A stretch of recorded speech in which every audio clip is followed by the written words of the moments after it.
Kalian sudah menonton diskusi antara Tengku Kori dan Dr. Ribut yang sempat lumayan ribut karena Tengku Kori emosi dan labil. Kini Tengku Kori ditanggapi oleh Kiai Imaduddin langsung, sekaligus kita mendengar tentang pendapat Kiai NU tentang kejiwaan Tengku Kori sebagai akademisi. Saya orang yang membela tesis Imad di mana belum ada satu orang pun yang mampu membela Imad, membela Kiai Imad. Saya dari awal meneliti naskah dia, dan saya meneliti dengan proses cara dia berpikir. Lalu saya menjadikan keyakinan bahwa Kiai Haji Imaduddin tesisnya kuat, bagus, ya. Tetapi setelah saya teliti kembali dengan merujuk berbagai macam sumber kitab, ternyata tesis Kiai Haji Imaduddin saya putuskan bahwa tesis palsu.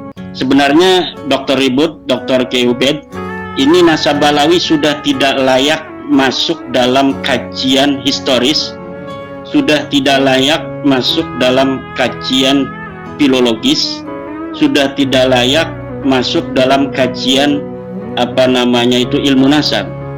Kenapa? Karena secara salah satu pemberontakan dalam tanda kutip atau ketidakcocokan tetapi direfleksikan dalam bentuk ilmiah, itu cara ketidaksetujuan Kiai Imad dengan pola Ba'alwi yang oknum Habib itu dengan cara yang paling ilmiah, dengan cara yang paling beradab, Mas Susu.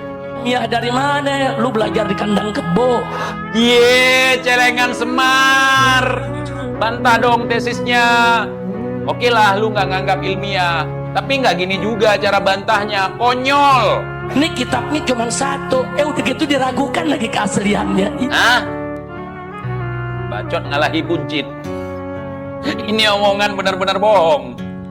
Kami adalah majikan kalian. Kami adalah pemilik bangsa. Kami adalah pemilik kedaulatan Indonesia.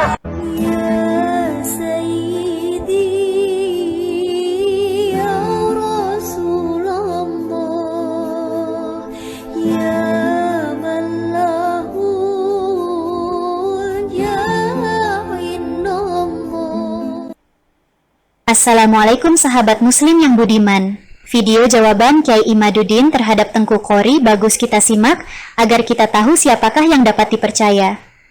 Apakah seorang yang konsisten dalam akademisi atau seorang akademisi yang labil kejiwaan? Pertanyaan Dr. Ribut seperti ini itu menjadi kesempatan emas Tuan Muda Kori untuk menjawab, karena jawaban Tuan Muda Kori yang clear and distinct ideas, yang jelas sejelas-jelasnya, tidak kesana kemari, itu akan membuat citra positif Tuan Muda Kori di hadapan publik.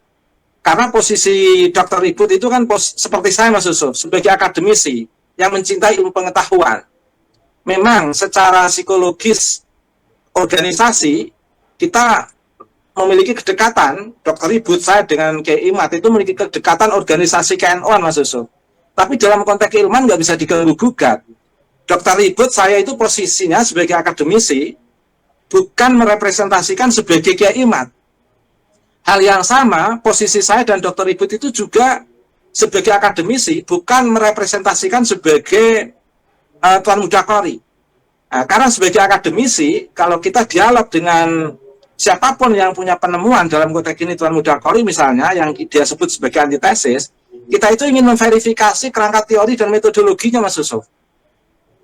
Bukan ingin memperdebatkan antara antitesis Tuan Muda Kori dengan temuan saya, karena saya tidak menemukan dalam konteks riset itu. Harusnya diskursus uji materi antara tesis dan antitesis itu dipertemukan Tuan Muda Kori dengan Kiai Imad.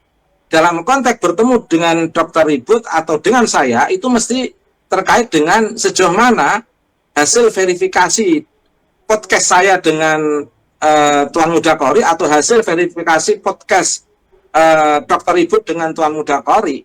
Lah, ini kesempatan ibarat seorang Dr. Ribut yang masih menyempatkan diri untuk memverifikasi antitesisnya Tuan Muda Kori. Ini suatu kesempatan yang luar biasa untuk membangun kepercayaan publik Tuan Muda Kori terkait dengan tesis yang dia bangun melalui verifikasi Dr. Ribut. Tetapi rupa-rupanya Tuan Muda Kori tidak memahami posisi beliau dan posisi Dr. Ribut. Akhirnya Tuan Muda Kori kesannya itu kayak mencari lawan, seolah-olah Dr. Ribut itu lawan. Ini kesalahan fatal dari Tuan Muda Qori yang memposisikan Dr. Ribut sebagai lawan. Dr. Ribut itu bukan sebagai lawan, tapi sebagai seorang akademisi yang ingin merepresentasikan masyarakat yang sedang kepo, penasaran terhadap antitesis Tuan Muda Qori, bagaimana sih duduk persoalannya. Dan ketika Tuan Muda Qori bisa menjawab hasil verifikasi Dr. Ribut, itu secara tidak langsung mendongkrak atau mengangkat citra antitesis Tuan Muda Qori. Tetapi ternyata ini tidak dilakukan oleh Tuan Muda Qori karena ketidakpahaman beliau dalam memposisikan diri beliau dan memposisikan Dr. Ribut sebagai akademisi. Itu Mas Yusuf, terima kasih. Oke, baik. Kiai, sejauh mana tesis Kiai Imad ini memberikan kontribusi terhadap perdebatan ini? Dan tesis Kiai Imad sering dianggap sebagai pemecah kebuntuan dalam polemik ini. Apakah menurut Anda Kiai Imad benar-benar memberikan solusi ilmiah yang tegas atau justru hanya menambah kontroversi saja? Di 15 tahun terakhir ini, Mas Yusuf, itu banyak yang sudah tidak suka perilaku oknum-oknum habaib. Tidak hanya masyarakat biasa, para politisi juga sangat tidak nyaman, para negarawan juga tidak nyaman, pengusaha juga tidak nyaman, petani juga tidak nyaman, banyak yang sudah tidak nyaman terhadap oknum-oknum habaib. Terlebih ketika mereka memberikan ceramah di mimbar-mimbar podium. Kami adalah majikan kalian. Kami adalah pemilik bangsa. Kami adalah pemilik kedaulatan Indonesia. Gatel. Gatel. Gatel. Gatel. Iso koyo ngono. Picek matane kok iso. Ora ana istilah koyo ngono iku anjane kowe wae sing gatel. Gatel. Banyak yang tidak nyaman. Lah, tesis Kiai Imad itu bentuk ketidaknyamanan warga terhadap Habib yang paling beradab. Mengapa? Karena tesis Kiai Imad dikeluarkan dengan cara ilmiah. Tanpa ada framing, tanpa ada kebencian, tanpa mencaci para habaib, tapi betul-betul terukur secara ilmiah. Coba, kalau para habaib itu melihat ibarat seorang Gus Dur saja, sampai dengan tegas mengatakan tangkap itu Rizik Syihab, lagi-lagi dia, dia itu preman dan lain sebagainya. Ini kan sebenarnya sudah luar biasa. Seorang Gus Dur yang akademisi, yang ilmuwan, bapak bangsa, guru bangsa pun sampai merefleksikan yang seperti itu. Itu artinya apa? Perilaku oknum Habib Ba'alwi ini itu sudah mencapai puncak yang sangat mengkhawatirkan terhadap keberagaman bangsa ini, Mas. Lah, Kiai Imad itu salah satu pemberontakan dalam tanda kutip atau ketidakcocokan, tetapi direfleksikan dalam bentuk ilmiah. Itu cara ketidaksetujuan Kiai Imad dengan pola Ba'alwi yang oknum Habib itu dengan cara yang paling ilmiah, dengan cara yang paling beradab, Mas Yusuf. Ilmiah dari mana? Lu belajar di kandang kebo. Celengan Semar. Bantah dong tesisnya.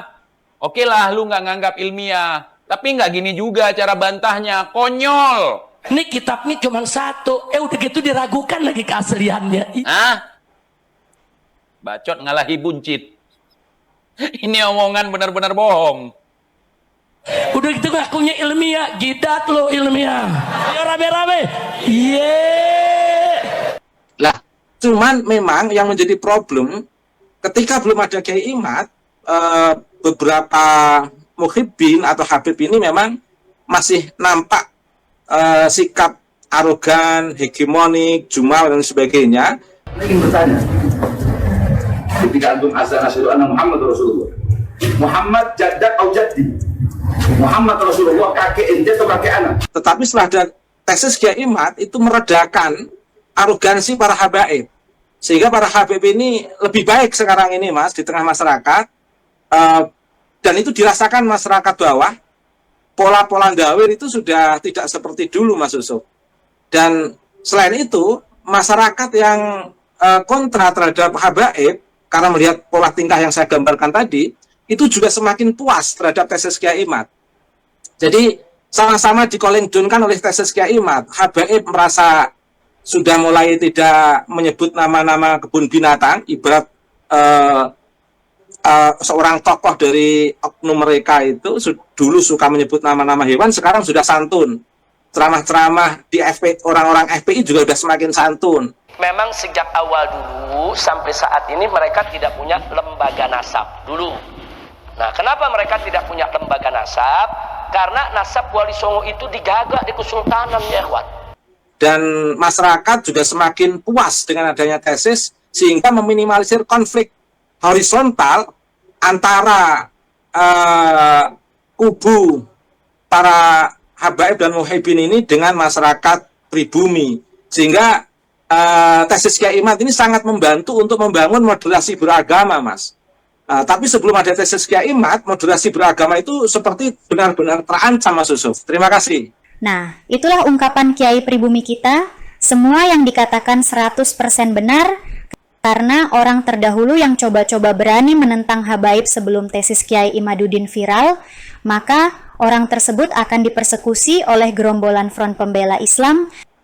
Buktinya banyak sekali di sosial media. Bahkan orang yang mengaku sebagai habaib, mereka dihajar sampai babak belur karena begitu sakralnya gelar habaib di negara kita. Sementara Wali Songo bersama keturunannya tidak pernah berlaku selayaknya merekalah penguasa, karena leluhur mereka yang mengislamkan Indonesia.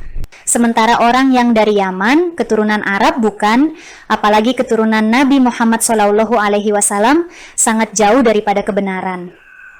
Jadi logikanya sederhana saja, jika kebohongan Nabi Isa alaihissalam bisa bertahan sampai 2000 tahun lamanya sebagai Tuhan umat manusia, kenapa tidak para pembegal nasab bisa bertahan sampai hari ini? Nah, sekarang ini jawaban untuk Tengku Qori, pembuat antitesis yang menurut pribumi. Tengku Qori orang yang tidak bisa dipercaya dan dipegang perkataannya.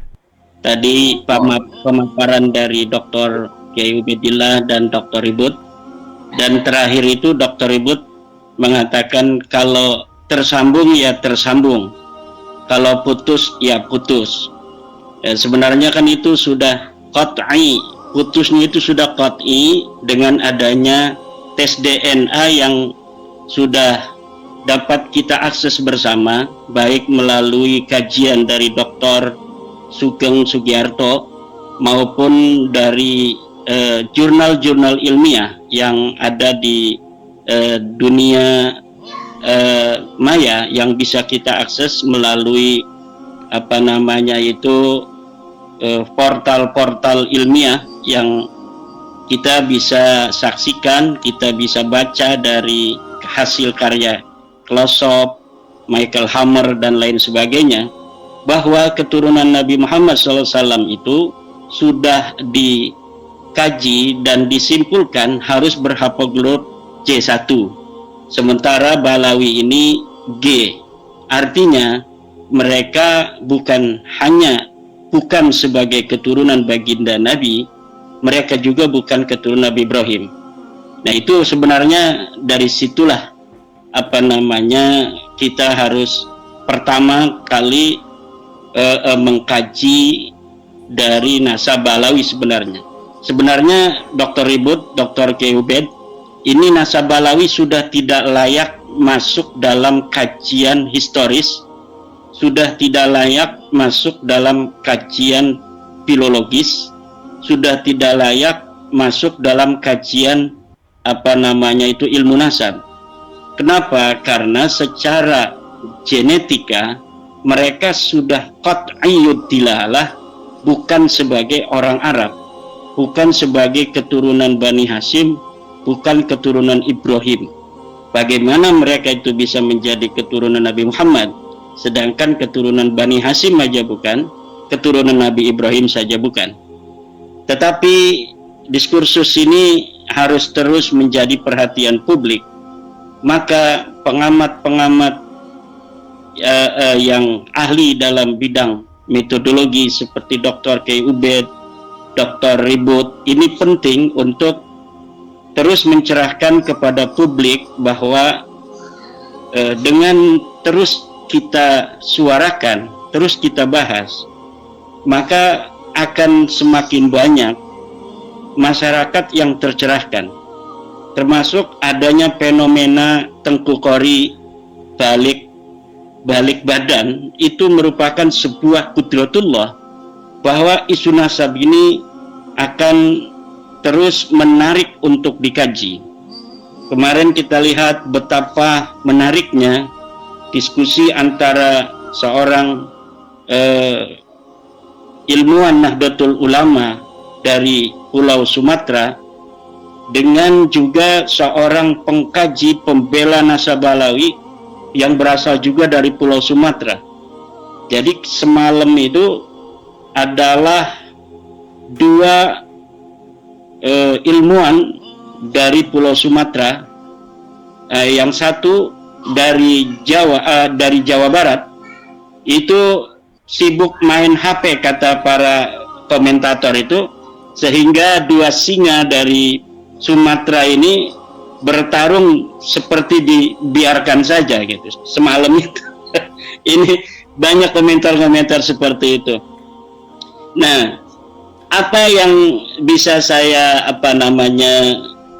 berikan garis bawah dari diskusi semalam antara Dr. Ribut Nurhuda dengan Tengku Qori, yaitu narasi Tengku Qori tentang Abnaul Imam seperti yang disinggung oleh Mas Yusuf tadi, bahwa Tengku Qori sekarang ini kembali untuk mempermasalahkan kitab Abnaul Imam, karena memang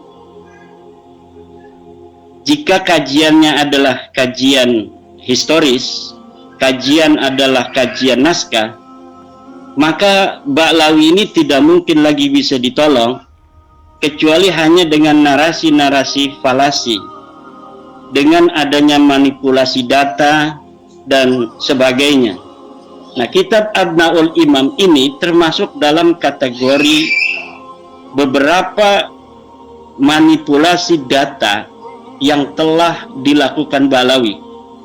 Jadi ada yang namanya disebut dalam istilah ilmu sastra Arab itu disebut dengan kitabatun manhulah. Jadi tulisan-tulisan yang palsu, yaitu nisbatul kitabah ila ghairi katibihi li gharadin.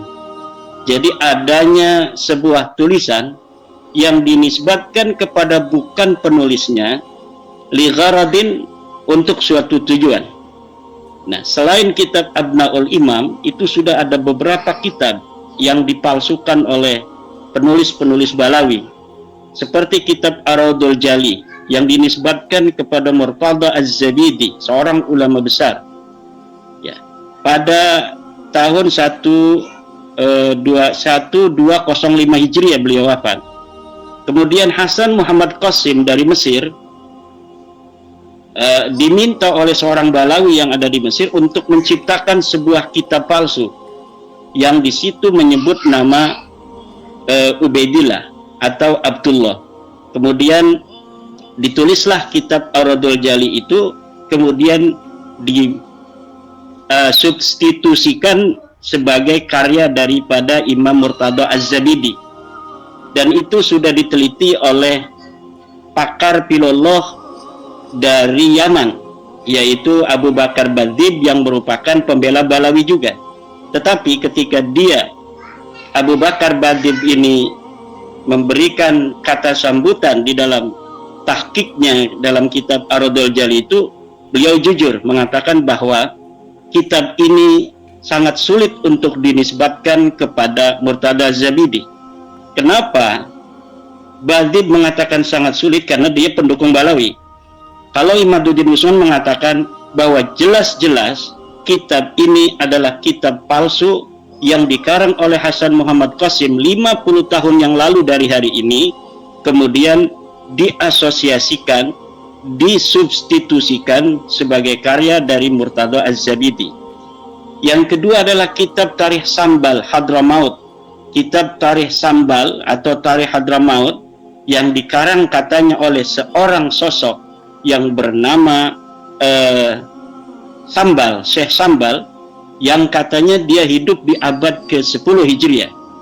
Tetapi ketika Serjen, seorang peneliti dari barat, meneliti kitab ini, maka disimpulkan kitab ini adalah kitab palsu yang dikarang oleh sosok yang fiktif. Kemudian juga kitab Tarikh Ibnu Hisan. Ini Ibnu Hisan sosok yang historis. Dia hidup abad ke-9 Hijriah, menulis sebuah kitab sejarah, Tarikh Hadramaut Ibnu Hisan, kemudian hilang. Nah, setelah hilang diciptakan kembali oleh Muhammad Abdullah Al-Habsyi dengan di dalamnya menyebutkan Faqih Muqaddam. Nah, kemudian kitab itu menurut para peneliti di Yaman juga bahwa kitab ini tidak bisa dinisbatkan kepada Ibnu Hisan karena di dalamnya sudah ada interpolasi, penambahan-penambahan yang dilakukan oleh muhakkiknya, yaitu Abdullah Muhammad Al-Habsyi. Ya. Hal-hal yang semacam ini terjadi juga pada Abnaul Imam ini. Abnaul Imam ini jelas kitab palsu yang kepalsuannya sudah teliti oleh para ulama ahli nasab. Misal, seorang peneliti nasab yang bernama Al-Qaraja dalam kitab Al-Kafil Muntakhab halaman 106 sudah mengatakan di dalam kitabnya Al-Kafil Muntakhab halaman 106 bahwa kitab Abnaul Imam adalah kitab yang termasuk dalam kategori manhulah. Kitab manhulah, pakai hak ya, manhulah, yaitu kitab yang palsu, kitab yang nisbatul kitabah ila ghairi qaili, penisbatan sebuah kitab bukan kepada pengarangnya. Siapa pengarangnya? Pengarangnya ya Yusuf Jamalul Lail itu. Dia menarik-narik nama Abul Muammar Yahya Toba-Toba. Abul Muammar Yahya Toba-Toba itu memang seorang ulama dari kalangan Syiah. Dia mempunyai kitab yang namanya Syarhul Lumah Ibnul Jinni, tetapi tidak mempunyai kitab yang namanya Abnaul Imam fi Misr wa Syam. Dari mana keterangan itu? Silakan buka kitab Al-Kuna wal Alqab karya Syekh Abbas Al-Qummi juz 2 halaman 133.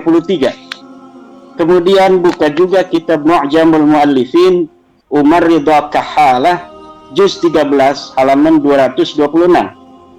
Buka juga kitab ketiga Hadiyatul Arifin juz 2 halaman 519.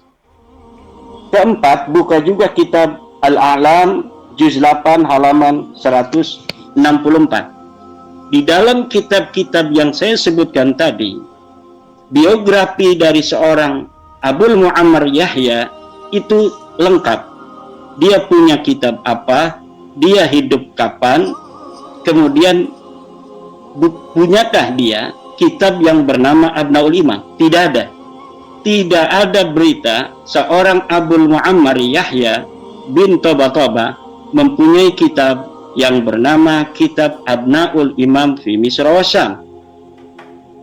Nah, kalau misalnya pembela Balawi ingin menjadikan Abnaul Imam ini menjadi salah satu maraji', maka silahkan buktikan bahwa kitab Abnaul Imam ini memang dikarang oleh Abul Muammar. Mana manuskrip aslinya yang dimana di situ dikatakan Abul Muammar adalah sebagai penulis kitab ini? Tidak ada.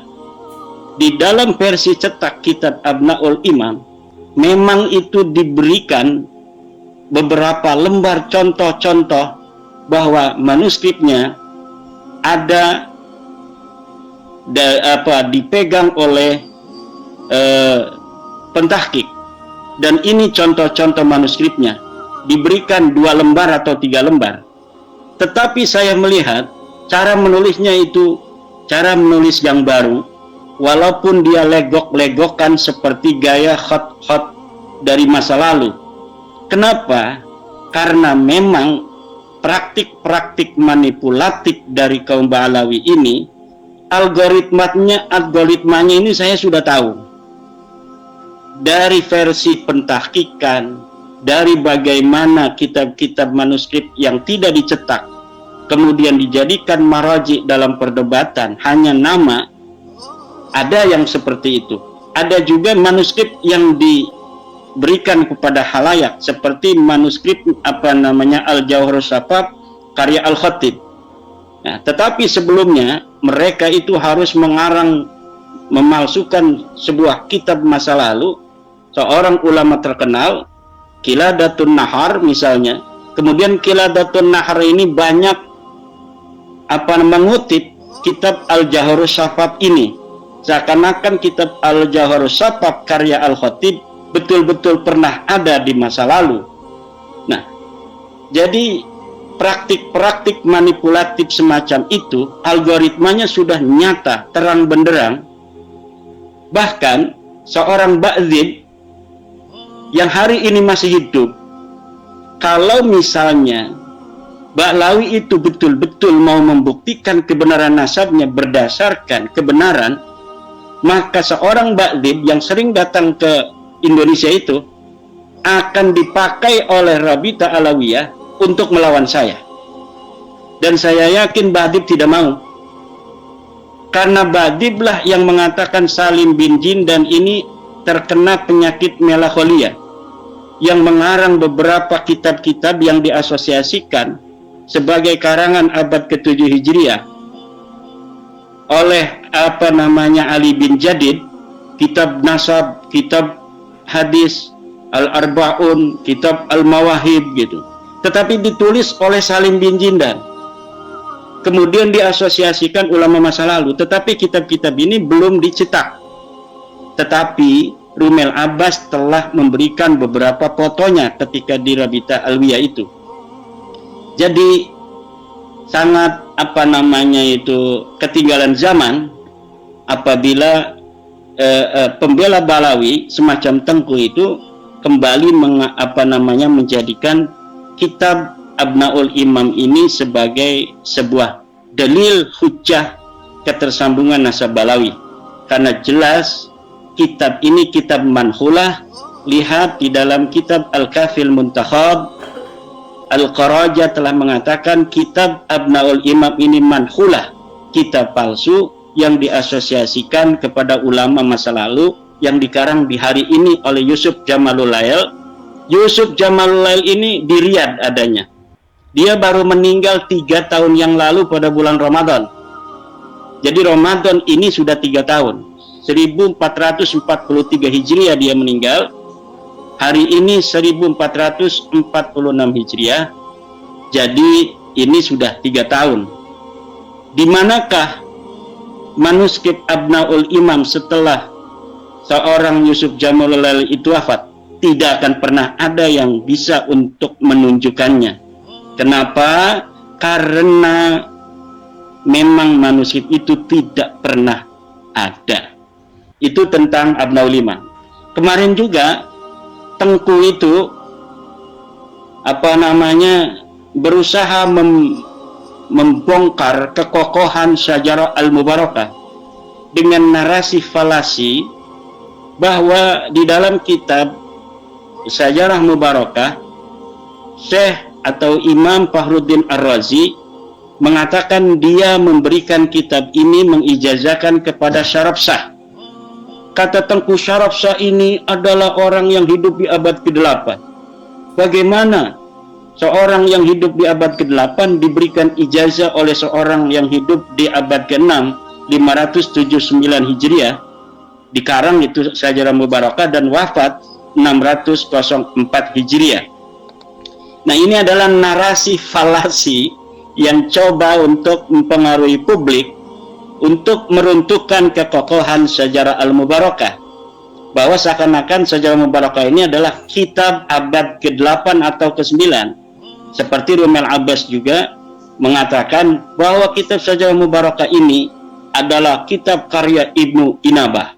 Nah, itu adalah sebuah upaya-upaya sisa-sisa kekuatan untuk memberikan hiburan, memberi hiburan kepada Balawi dan kepada kibin-kibin Balawi itu agar mereka tidak terlalu terluka. Jadi Rumel Tengku ini mau membunuh dengan pelan-pelan gitu, jangan sep gitu mati, itu nggak lucu gitu. Saya sering mengatakan mereka ini orang-orang yang kejam, orang yang memberi harapan, tetapi mereka tidak menyelami psikologi manusia.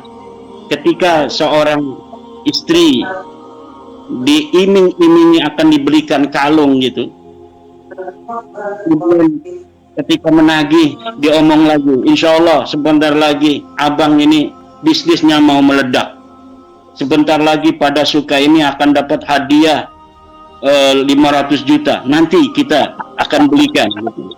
Nah terus saja begitu sampai harapan tidak pernah mati, tetapi selalu sedih karena setiap malam membayangkan kalung itu akan tiba. Begitulah Ba'lawi dan kibin-kibin itu dipermainkan oleh pembela-pembela yang mencari keuntungan agar mereka bisa untuk mendapatkan donasi dan lain sebagainya, seakan-akan mau mencari sesuatu yang bisa menyelamatkan mereka yang sudah koti ini, putus ini. Yang harus dilakukan menurut saya, Kiai Ubed, adalah membaca hijib-hijib As-Sakron untuk merubah DNA mereka dari G menjadi DNA J1. Baru itu akan menyelamatkan. Kenapa? Masa ini masa modern. Jikapun mereka sanggup untuk mencari seorang ahli pemalsu manuskrip, baik dari sisi teks maupun dari sisi media teks, kertas yang memang setelah diuji itu masa lalu, tetapi mereka tidak akan bisa untuk merubah DNA mereka. Hari ini siapa orang yang mengaku keturunan Nabi namun haplogrupnya bukan J1, haplogrupnya L atau haplogrupnya adalah G, maka mustahil dia keturunan Nabi, dan siapa yang mempercayainya adalah orang-orang yang berdosa yang harus bertobat kepada Allah Subhanahu wa Ta'ala. Nah, itu. Nah, bagaimana tentang syaraf sah itu? Nah, ini saya sampai terbawa emosi. Saya ngelihat Kiai Ubed ini kan suka bersedih gitu ya. Jadi saya kebawa oleh amat dari Bani Mutamakin, sehingga saya terbawa emosi juga itu. Nah, ini tentang syaraf sah itu bagaimana? Syaraf sah itu betul-betul orang yang ada di abad ke-6 Hijriah. Bagaimana saya dapat membuktikan bahwa syaraf sah yang ditulis oleh seorang yang bernama Imam Fakhruddin Ar-Razi dalam kitab Syajarah Mubarakahnya, bahwa dia adalah orang yang betul-betul hidup di abad ke-6, silahkan lihat kitab Umdatul Talib Al-Kubra halaman 225. Di dalam kitab Umdatul Talib Al-Kubra itu sudah ditulis silsilah dari syaraf sah. Dia adalah keturunan Nabi Muhammad SAW yang ke-17, ke-18 dari Ali Al-Uraidi. Kitab Umdatul Talib halaman 226. Nah, siapa Imam Fakhruddin Ar-Razi? Imam Fakhruddin Ar-Razi adalah keturunan Abu Bakar Siddiq ke-16. Jadi generasi dari Ali bin Abi Thalib yang ke-17 atau Nabi yang ke-18 itu masih bisa untuk bertemu dengan generasi yang sesudahnya. Saya misalnya generasi yang ke-10, dari kakek ke-10 saya. Anak saya itu yang bertemu saya kan generasi yang ke-11. Jadi orang yang masih berbeda satu generasi, dua generasi, itu masih bisa bertemu. Memang saya tidak bisa untuk mencari wafat pasti kapan tahun syaraf sah itu. Tetapi dari sisi silsilah itu dapat dibuktikan bahwa Syarabsah adalah keturunan ke-17 dari Sayyidina Ali, sedangkan Fakhruddin Ar-Razi adalah keturunan yang ke-16 daripada Abu Bakar As-Siddiq. Abu Bakar As-Siddiq dulu dengan Sayyidina Ali bertemu, kemudian keturunannya ke bawah Imam Fakhruddin Ar-Razi, keturunan ke-6 dari Abu Bakar Siddiq bertemu dengan keturunan Sayyidina Ali yang ke-17. Jadi ini matching kan? Jadi tidak bisa itu Tengku menggunakan narasi palasi untuk membuat orang ragu terhadap kekokohan Syajarah Mubarakah. Beda Syajarah Mubarakah dengan Abnaul Imam itu. Abnaul Imam itu manuskripnya hanya dimiliki oleh Balawi sendiri. Yusuf Jamalulain ini seorang Balawi. Dia menemukan kitab katanya sendiri, katanya dari seorang Al-Warraq dari Aleppo, dari Halab gitu kan, tanpa ada orang yang bisa untuk mengakses di mana kita kalau mau melihat manuskripnya. Berbeda dengan Syajarah Mubarakah, manuskripnya independen, ada di perpustakaan Masjid Jami di Sultan yang ada di Turki, nomornya tercatat. Kapan kita bisa melihat itu tidak bayar lagi, paling kita naik kapal saja ke sana, sampai sana kita masuk, tinggal daftar, dan siapa saja bisa untuk memverifikasi betul apa tidak ada manuskrip Syajarah Mubarakah itu di Turki. Semua bisa. Kalau Abnaul Imam ini tidak bisa, karena ini kitab palsu, kitab yang betul-betul palsu. Dan saya kalau mau menulis kepalsuan-kepalsuan Balawi, kebohongan-kebohongannya, kedustaan-kedustaannya, itu mungkin tidak cukup 700 halaman seperti dalam ulama Nusantara menggugat nasab palsu.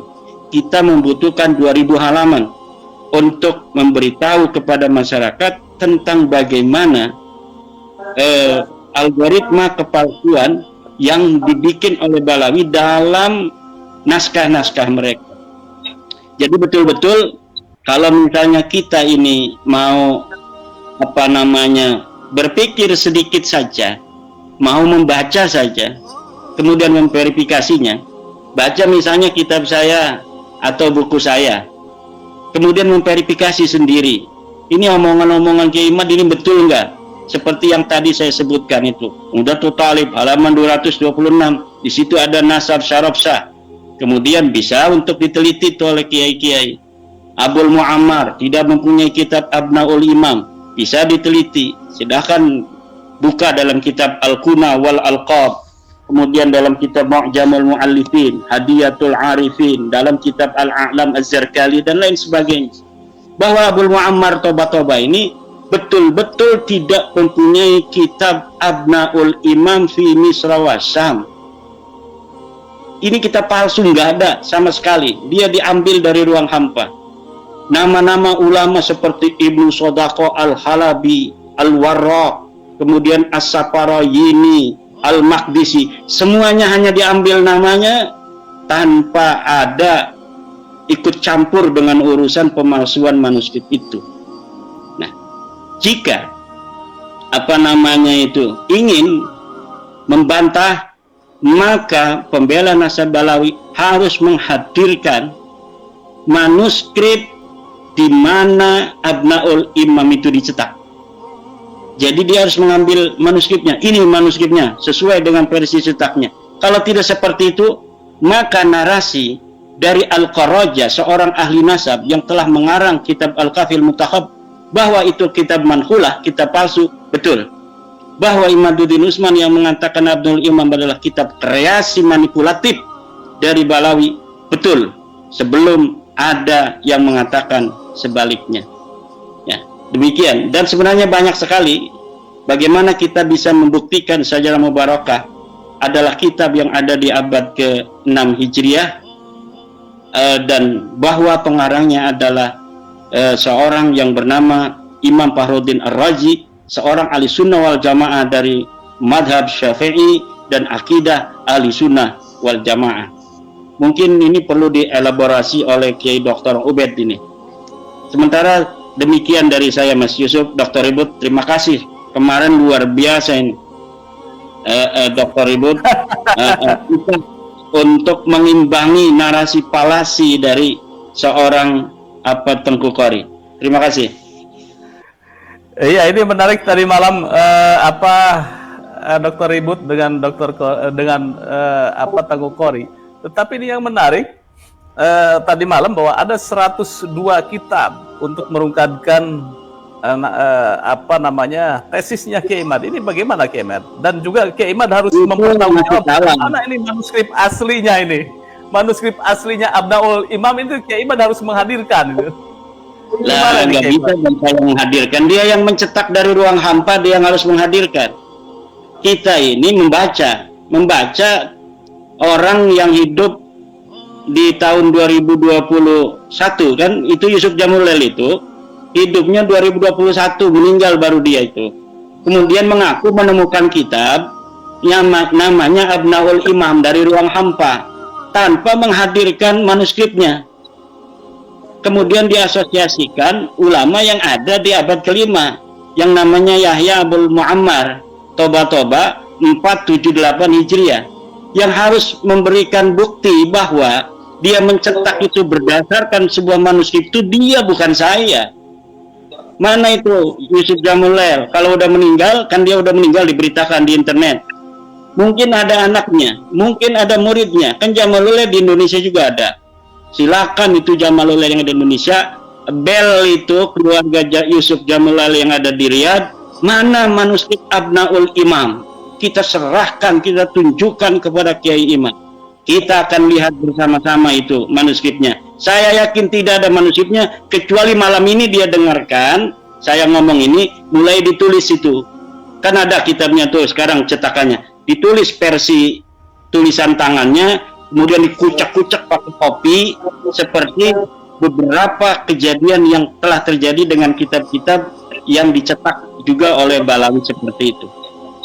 Al-Jauhar Safaf itu yang dikatakan karya Al-Khatib 850 Hijriah, itu baru ditulis manuskripnya 40 tahun yang lalu.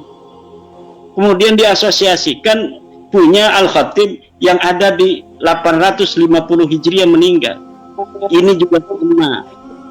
Tetapi kalau Abnaul Imam ini mereka belum punya versi tulis tangannya mereka itu. Nggak sempat kali, nggak ada yang seperti 20 tahun lalu ada yang suka nulis. Sekarang ini kan orang-orang lagi menikmati keenakan mereka sebagai cucu Nabi yang sekarang jadi mantan cucu Nabi itu. Tidak ada yang sempat nulis. Bahkan dia bayar itu ke pendukung-pendukung untuk mendukung dan lain sebagainya. Tetapi mungkin belum ada yang sempat nulis manuskrip palsu itu.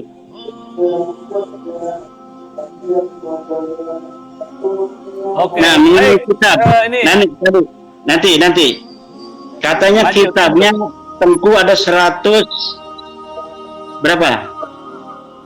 102 kitab untuk mempertahankan 102 kitab. Ba'alawi Itu dan siap 7 hari 7 malam diskusi dengan Hanif Alatas yang ada 180 kitab. Hanif Alatas itu 180 kitab. Tengku itu 102 kitab, masih kalah itu. Kalau dia ada kitab abad ke-5, ke-6, ke-7, semalam itu sudah dikatakan kepada Dr. Ribut. Tetapi kenapa tidak mengatakannya? Karena hanya Abnaul Imam yang dia punya kitab palsu itu. Kenapa misalnya sebenarnya saya ini dilarang oleh banyak teman-teman untuk menanggapi Tengku Qori. Tetapi saya kira kalau tidak ditanggapi itu nanti masyarakat awam itu akan mengira apa yang dinarasikan Tengku itu betul gitu. Nah, sekarang ini saya sudah mengatakannya dan silahkan diverifikasi semua orang yang bisa baca kitab. Kemudian apa yang telah saya sampaikan tadi dilihat kitabnya, oh ternyata betul.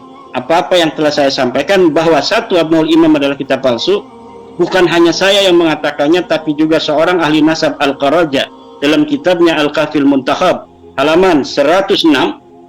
Kemudian bahwa Syaraf Shah ini adalah orang yang ada di abad ke-6 dalam kitab Pendapat Talib halaman 225, itu kan narasi yang paling hebat kemarin, yang disampaikan Tengku, yang dia yang sudah persiapan itu menanyakan pada Dr. Ribut. Dr. Ribut tidak persiapan tentang hal-hal yang seperti itu.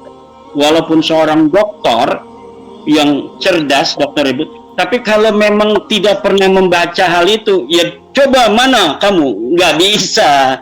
Nah, itu tidak menunjukkan bahwa Dr. Ribut itu kemarin itu kalah atau Dr. Ribut itu tidak mengerti, tetapi memang cara berdebat itu, maka kata saya, dalam masalah nasab, kita bukan mencari siapa yang menang dalam berdebat, tetapi siapa yang dalilnya kuat.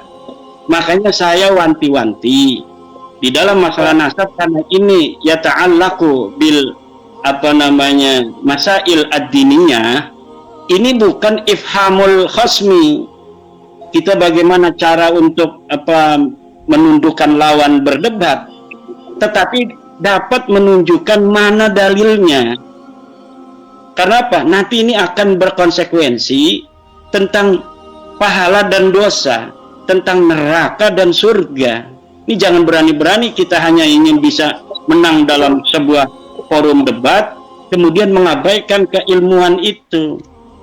Jika kalian merasakan ada keanehan dalam video ini, kalian punya hak bebas untuk mengomentari dan mengutarakan pendapat kalian terhadap video ini.